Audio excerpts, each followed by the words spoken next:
Hello, എല്ലാവരും സുഖമായിരിക്കുന്നു എന്ന് വിശ്വസിക്കുന്നു. ഞാനിവിടെ ഹാപ്പി ആയിട്ടിരിക്കുന്നു. അപ്പം ഇന്നൊരു മൺഡേ ആണ്. അപ്പം അന്ന് രാവിലെ ഞാൻ പുട്ടും കടലക്കറിയാണ് വെക്കാമെന്ന് വെച്ചത്. അപ്പം അതുകൊണ്ട് പെട്ടെന്ന് രാവിലെ ചുമ്മാ വിചാരിച്ചു എന്നാൽ അതൊരു വ്ളോഗായിട്ട് എടുക്കാം. ഞാൻ എങ്ങനെയാണ് വെക്കുന്നതെന്ന് വെച്ചാൽ അതൊന്ന് കാണിച്ചു തരാമെന്ന് വെച്ചിട്ട് എടുത്തൊരു വ്ളോഗാണ്. അപ്പം ഈസി ആയിട്ട് ഉണ്ടാക്കാൻ എന്തെങ്കിലും ഉണ്ടെന്ന് വെച്ചാൽ അത് പുട്ടായിരിക്കും എന്ന് എനിക്ക് തോന്നുന്നു. ഈവൻ ഉപ്പുമാവിനേക്കാളും ഈസി പുട്ടായിരിക്കും. അപ്പം നിങ്ങൾക്ക് വേണേൽ പുട്ടും പഴവും തിന്നാം. പക്ഷേ എനിക്കും കുറച്ചുകൂടി ഇഷ്ടം പുട്ടും കടലക്കറിയാണ്. അപ്പം കടലക്കറി ഇതൊരു ഈസി ആയിട്ടുള്ള കടലക്കറിയാണ്. ഇത് ഏത് ഷേപ്പ് വേണമെങ്കിൽ നിങ്ങൾക്ക് സവാള അരിയാം. ഇന്ന ഷേപ്പൊന്നുമില്ല, ക്യൂബായിട്ടോ അങ്ങനെ എങ്ങനെ വേണമെങ്കിലും അരിയാം. അതുപോലെ തന്നെ ഇതിന് നമ്മൾ തക്കാളി എടുത്തിട്ടുണ്ട്, പച്ചമുളക്, പിന്നെ സവാള ഓൾറെഡി കട്ട് ചെയ്തു, പിന്നെ ഇഞ്ചി വെളുത്തുള്ളി പേസ്റ്റ് അതും കൂടാണ് എടുത്തേക്കുന്നത്. ചിലപ്പം എനിക്ക് ഭയങ്കര മടിയുള്ള ദിവസം ചിലപ്പോൾ ഇഞ്ചി വെളുത്തുള്ളി പേസ്റ്റ് ഇല്ലെങ്കിൽ ഞാനത് ഇടാറില്ല, അങ്ങനെ ചെയ്യാറുണ്ട്. ചിലപ്പോൾ തക്കാളി ഇടാറില്ല, അങ്ങനെയും ചെയ്യാറുണ്ട്. അപ്പം ഇത് ഇന്നുണ്ടാക്കുന്നത് ഭയങ്കര തട്ടിക്കൂട്ട് ഒരു ഇത് തന്നെയാണ്. എന്നാൽ തക്കാളിയും ഇഞ്ചിയും വെളുത്തുള്ളിയൊക്കെയും കൂടെ ചേർത്തിട്ടാണ് ഉണ്ടാക്കുന്നത്. അപ്പം അതിന് വേണ്ടിയിട്ട് ഒരു കുക്കർ ആണ് എടുത്തതിന്. കുക്കറിലാകുമ്പോൾ പെട്ടെന്നാകുമല്ലോ, നമ്മൾ വിചാരിക്കുമ്പോൾ തന്നെ ഒരു അരമണിക്കൂർ കൊണ്ട് റെഡിയാകും. വിസിൽ വരേണ്ട ആ ഒരു ടൈം മാത്രമേ ഉള്ളൂ. അപ്പം രാവിലെ എണ്ണീറ്റ് അപ്പം ഞാൻ കുറച്ച് ജീരകവെള്ളം കുടിക്കാമെന്ന് വെച്ചു. അപ്പം അതും കുടിച്ച് കഴിഞ്ഞിട്ട് ഇത് അതിൻ്റെ പാരലലിൽ ഇതും അതും ചെയ്യാമെന്ന് വെച്ചു. അപ്പം പുട്ട് എല്ലാവർക്കും ഇഷ്ടമാണ് എന്ന് ചോദിച്ചാൽ എനിക്ക് തോന്നുന്നില്ല എല്ലാവർക്കും അങ്ങനെ പുട്ട് ഇഷ്ടമാണെന്നില്ല. എനിക്ക് പുട്ടും കടലക്കറിയാണെങ്കിലും മാത്രം ഇഷ്ടമാണ്.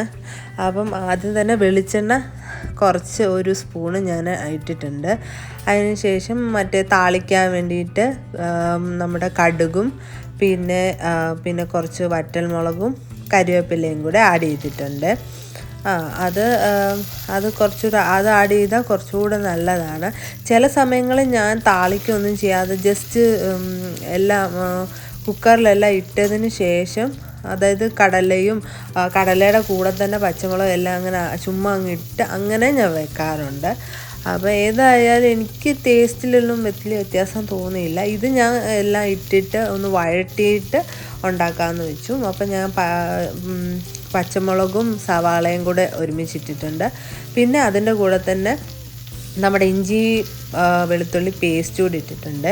ആ ഇഞ്ചി വെളുത്തുള്ളി പേസ്റ്റ് നിങ്ങൾ ഒരു 2-3-4 ദിവസത്തേക്കുള്ളത് അരച്ച് ഫ്രിഡ്ജിൽ വെച്ച് കഴിഞ്ഞാൽ നമുക്ക് പെട്ടെന്ന് ഉണ്ടാക്കാം. കാരണം ഇഞ്ചി പൊളിക്കാനും വെളുത്തുള്ളി പൊളിക്കാനും പിന്നെ അതിനെ അരയ്ക്കാൻ നിൽക്കണം, അതൊക്കെ കുറേ പാടായിരിക്കും. അപ്പം ഇത് ഒരു 4-5 ദിവസത്തേക്ക് നിങ്ങളത് ഇട്ട് കഴിഞ്ഞാൽ നിങ്ങൾക്ക് പിന്നെ അത് യൂസ് ചെയ്യാൻ പറ്റും. അപ്പം ഞാൻ സാധാരണ അങ്ങനെയാണ് അരയ്ക്കുന്നത്. അപ്പം ജസ്റ്റ് ആദ്യം ഒന്ന് മിക്സിയിലിട്ട് ഒന്ന് കറക്കിയിട്ട് അത് ഒന്ന് അരഞ്ഞ് വരുമ്പോഴത്തേക്ക് കുറച്ച് ഓയിലൂടെ ആഡ് ചെയ്യും. കാരണം അല്ലെങ്കിൽ ചിലപ്പോൾ പെട്ടെന്ന് അത് മോശമാകും. അതുകൊണ്ട് എന്നിട്ട് നമ്മളതൊരു എയർ ടൈറ്റായിട്ടുള്ള കണ്ടെയ്നറിൽ വെച്ചിട്ട് അത് ഫ്രിഡ്ജ് വെച്ചാൽ നമുക്കൊരു ഒരാഴ്ച വരെ നന്നായിട്ടിരിക്കും.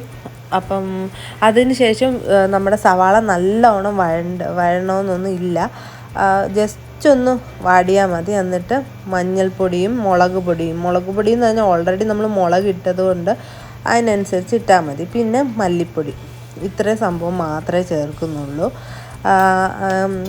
ചിലവർ മസാല അങ്ങനെ ചേർക്കാറുണ്ട്, അങ്ങനെ ഉണ്ടെങ്കിൽ അങ്ങനെയും ചേർക്കാം, കുഴപ്പമൊന്നുമില്ല.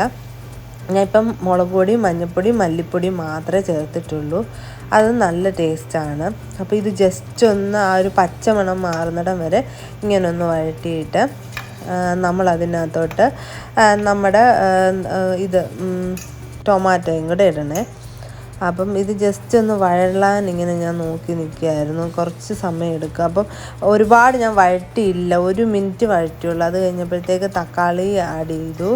തക്കാളി നല്ലോണം ഇതാകണം, അത് ജസ്റ്റ് ഒന്ന് മിക്സ് ചെയ്താൽ മതി. കാരണം തക്കാളി പെട്ടെന്ന് തന്നെ വഴണ്ടോളും.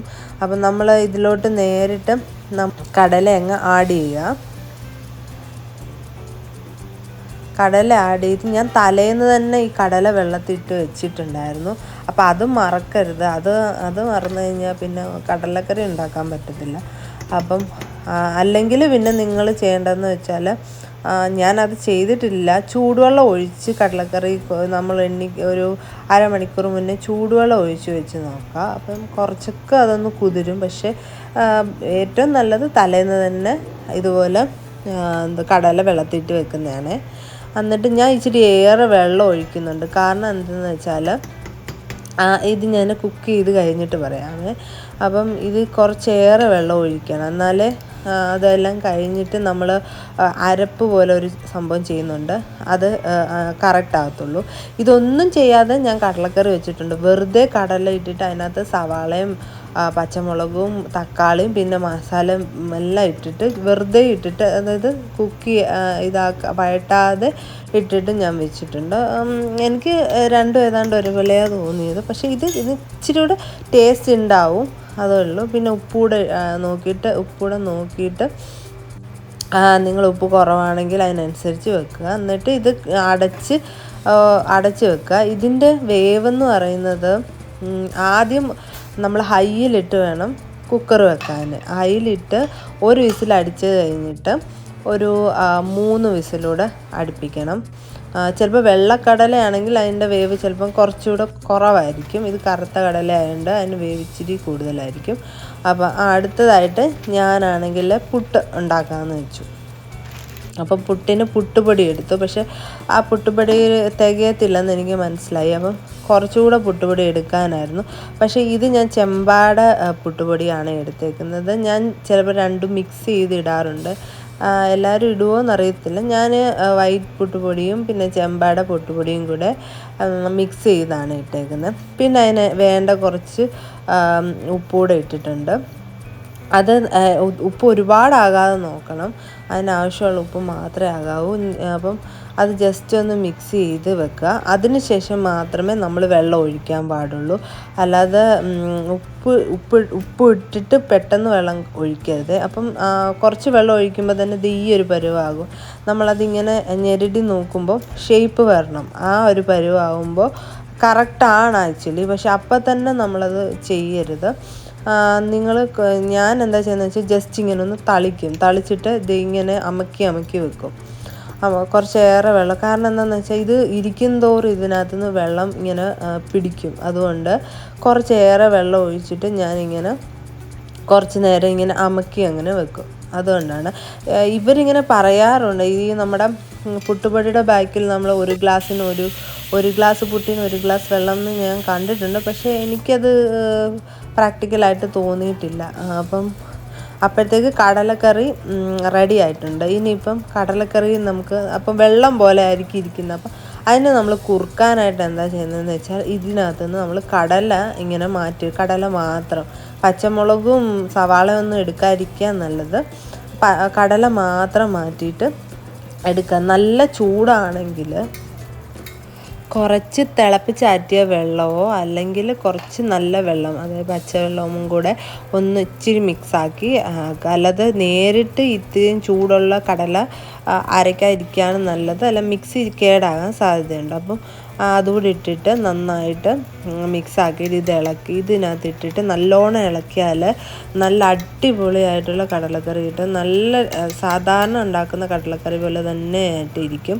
അപ്പം അതായത് വറുത്തരച്ചതിൻ്റെ ആ ഒരു കൺസിസ്റ്റൻസി എല്ലാം നമുക്കതിൽ കിട്ടും. അപ്പം ഇങ്ങനെ ഒന്ന് ട്രൈ ചെയ്ത് നോക്കണം. ഇതിനി ഇട്ടതിന് ശേഷം നല്ലപോലെ ഇളക്കണം. അപ്പം ഇളക്കി ഇതിനകത്ത് കട്ടകൾ നല്ലതായിട്ട് കാണും. അപ്പം അത് നമ്മൾ നന്നായിട്ട് ഇളക്കി കഴിഞ്ഞാൽ നല്ല അടിപൊളിയായിട്ടുള്ള നമ്മുടെ കടലക്കറി റെഡി ആയിട്ടുണ്ട്. അപ്പം ഇതിൽ വേണം നിങ്ങൾക്ക് തക്കാളി അവോയ്ഡ് ചെയ്യാം. നിങ്ങൾക്ക് ഇപ്പോൾ തക്കാളി ഇഷ്ടമല്ല, തക്കാളിയുടെ ഒരു പുളി ഇഷ്ടമുള്ളവർക്ക് അത് ആഡ് ചെയ്യാം. ഇല്ല, തക്കാളിയുടെ ഒരു പുളി ഇഷ്ടമല്ലാത്തവരാണെങ്കിൽ തക്കാളി നമുക്ക് വേണമെങ്കിൽ അവോയ്ഡ് ചെയ്യാം. ഞാൻ ആദ്യമൊക്കെ ഉണ്ടാക്കുമ്പോൾ തക്കാളി ഉണ്ടാക്കത്തില്ലായിരുന്നു. പക്ഷേ എനിക്ക് പുളി ഇഷ്ടപ്പെട്ട് തുടങ്ങിയപ്പോൾ പിന്നെ ഒരു തക്കാളി ആഡ് ചെയ്ത് തുടങ്ങിയത്. അങ്ങനെ കടലക്കറി റെഡി ആയിട്ടുണ്ട്. പെട്ടെന്ന് തന്നെ ഉണ്ടാക്കിയില്ല. ഇനി നമ്മൾ മാറ്റി വെച്ചിരിക്കുന്ന പുട്ടുപൊടി എടുക്കണം. അപ്പോൾ ഇപ്പം നോക്കുമ്പോൾ അത് ആ ഷേപ്പ് വരുന്നുണ്ടായിരുന്നില്ല, കാരണം അതിനകത്ത് വെള്ളം നല്ലോണം പിടിച്ചിട്ടുണ്ട്. അതുകൊണ്ട് അപ്പോൾ കുറച്ച് വെള്ളം കൂടെ നമ്മൾ അതിനകത്തോട്ട് ആഡ് ചെയ്യണേ. അത് കഴിഞ്ഞ് ജസ്റ്റ് ഒന്ന് ഇളക്കിയിട്ട് ഇതുപോലെ പഴയ പോലെ പിടിച്ച് നോക്കുമ്പം കാണാം അതേപോലെ ഷേപ്പ് വരുന്നുണ്ട്. അപ്പോൾ അതിൻ്റെ അർത്ഥം നമുക്ക് അത് റെഡി ആയിട്ടുണ്ടെന്നാണ്. കാരണം അതാണ് ഇതിൻ്റെ പ്രശ്നം. നമ്മൾ കുറച്ച് കഴിഞ്ഞ് നോക്കുമ്പോൾ ആ പുട്ടുപൊടിയുടെ അതിനകത്തുനിന്ന് വെള്ളം നല്ലോണം പിടിക്കും. അപ്പം ആദ്യമായിട്ട് നമ്മൾ അതിനകത്ത് ചില്ലിട്ടതിന് ശേഷം നമ്മൾ തേങ്ങ നിരത്തുക. ഇതിപ്പം ഞാൻ രണ്ടായിട്ടാണ് ഉണ്ടാക്കുന്നത്. രണ്ടെന്ന് പറഞ്ഞാൽ ഒരു കുറ്റി രണ്ടായിട്ടാണ് ഉണ്ടാക്കുന്നത്. അപ്പോൾ ഇത് പകുതി വരെ ഞാൻ നിറച്ചിട്ട് അതിനകത്ത് കുറച്ച് തേങ്ങ ഇട്ടിട്ട് വീണ്ടും അടുത്തത് നിറയ്ക്കുമായിരുന്നു ചെയ്തത്.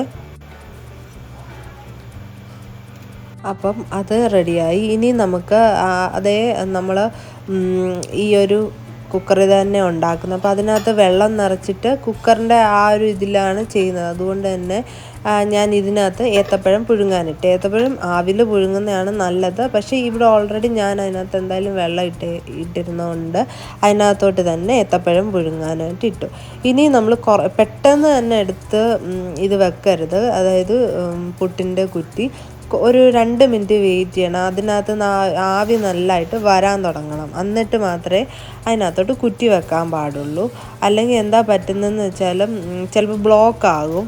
അപ്പം ഇനി ആവി വരുമോ ഇല്ലയോ എന്നറിയാതെ ചിലപ്പം എവിടെയെങ്കിലും ബ്ലോക്ക് ആയാൽ അത് കുറച്ച് ഇതാണ്, പ്രശ്നമാണ്. അപ്പം കുറച്ച് വെയിറ്റ് ചെയ്ത് ഇത് വന്നിട്ട് മാത്രം വെക്കുക. അപ്പോൾ കുറച്ച് നേരം വെയിറ്റ് വേഗം കണ്ടേ ആവി വരാൻ തുടങ്ങി. ഇനി നമുക്ക് നമ്മുടെ ആ കുറ്റി അതിനകത്തോട്ട് വെക്കാം.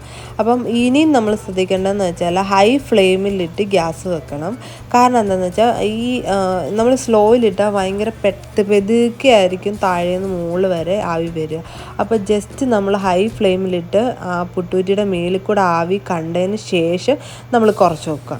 അപ്പോൾ അത് നന്നായിട്ട് വേവും. അല്ലെങ്കിൽ നമ്മൾ ചിലർ വെക്കുമ്പോൾ ശ്രദ്ധിച്ചിട്ടുണ്ട് താഴെ മാത്രം വെന്തിരിക്കുന്നതാണ്. അപ്പം ഇങ്ങനെ ഒന്ന് ചെയ്ത് കഴിഞ്ഞാൽ നമുക്ക് താഴേന്ന് മുകളിലോട്ട് പെട്ടെന്ന് തന്നെ വെന്തും വരും.